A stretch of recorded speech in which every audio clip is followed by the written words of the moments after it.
may bisita po tayo. Good day po sa inyong lahat. Si Sir Joey Garcia. Ayan. Magandang hapon, no? Sir, bali, sabi nyo kanina talagang sa San Manuel kayo. Oo, Pero San yung Manuel, born and pagpupuntapan raised. nyo, Ha? yung paglalagyan nyo nung RTL natin, Sa Aurora. Sa Bago Aurora. ako doon eh. bago Mga lang. ano pa lang. Siguro isang buwan pa lang ako doon. Pero binili ko na yung ano doon, property doon since siguro 2020. Oo, matagal na rin. Oo, matagal na rin. Ngayon lang ako nag-ano doon. Tapos walang, kumbaga hindi nyo nagagamit, naka-idle Oo, lang. wala akong kilala doon eh. Sila ano lang, nung naglipat siya doon. Doon, sumunod na rin ako doon.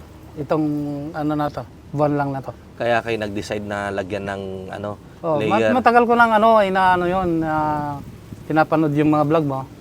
Sabi Paano ko, nyo na-discover yung vlog ko? Ha? Paano nyo nakita? Nag-flash lang. Hindi, kasi nandun ako sa California noon. Oo. Nanonood ako, wala akong magawa eh, boring. Sabi, since matagal na rin yun. Sabi ko ganyan eh. Mga pandemic pa, Pandemic pa, sabi ko, okay to sabi ko. Halos walang ginagawang tao. Oo, uwi na ako para subukan ko yung mag-ganon para sabi ko ganyan. Matagal pala kayo sa sir, sa California? Tagal ko doon, siguro 1993. 1993. Yeah, since 2023. Mga isang buwan pa lang ako dito. So, nagkasakit kasi ako doon, nagkasakit ako. Okay. Kaya nung na-hospital ako doon, ng isang buwan, sabi ko pinapanood ko yung Yung vlog. vlog mo. Sabi ko ngayon, maganda tong subukan to Sabi ko RTL.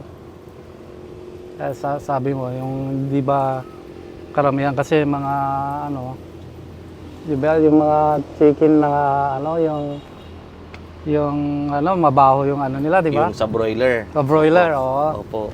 Sabi ko, maganda to walang amoy sabi ko. Naririnig ko ng gano'n. Opo. Kaya sabi ko, binabalak ko na umuwi na noon pa, for good. For good. So this time, for good na kayo? For good na ako, yeah. Kasi nagkasakit na ako It's not worth it na nagtrabaho ako ng napakatagal doon, tapos babalik pa at magtrabaho ulit. Hindi ko na kaya magtrabaho So, doon. dito na kayo? Oo. Kasi ang California kasi walang life doon Saan kayo sa California, No, sir? Hayward, California. Malapit sa, siguro isang 45 minutes from San Francisco. San Francisco. Yeah, 45 May mga minutes. kamag-anak ako sa sa Vallejo. Tama yun? Vallejo, yeah. Oo. Iba naman yun. Mga siguro is, ganun din. Siguro ganun din ang Tapos ang Sacramento, Sacramento, California yun ang malayo. malayo. Pero siguro. California pa rin yun. Yeah, Okay. California pala. Part pa rin ng California. Siguro 2 hours drive, 2 to 3 hours drive doon. Nalibot ko lahat doon kasi ang second job ko kasi driver ng Uber. Kabisado nyo. Sa lahat ng California, naiikot-ikot ko doon. Naikot nyo. Ultimong tawag dito, LA. Dadrive ko din doon, layo. 6 hours drive.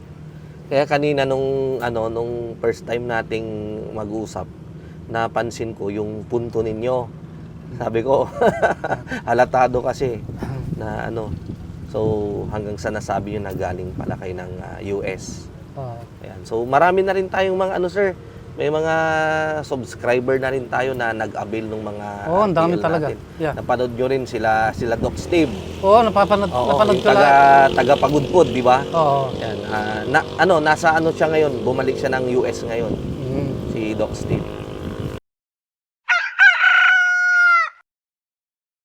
Later on, kapag gamay na nila yung business, ay sila po ay magdadagdag. Ayan. So, hopefully, gagamayin muna nila. Ayan. So, ongoing yung kanilang construction. Ayan, ng kanilang housing. And then kapag natapos, installan natin sila ng cages habang hinihintay nila yung RTL natin na pang July 20 po yun, sir. Oh, sige, July 20. Opo. Okay. Ayan. So sila ay nagpunta rito ngayon para tayo ay i-meet at i-confirm yung kanilang order. So abang-abangan po natin, ano. Yun. So sir, baka may gusto kayong sabihin na ano sa video natin na sigurado mapapanood ng mga kaibigan ninyo.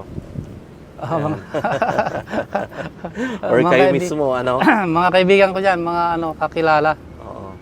Marami din nagbabalak na mag-put up ng business ng RTL. Believe sila sa RTL. Opo. Kasi parang magandang hopefully makapag-ano rin sila.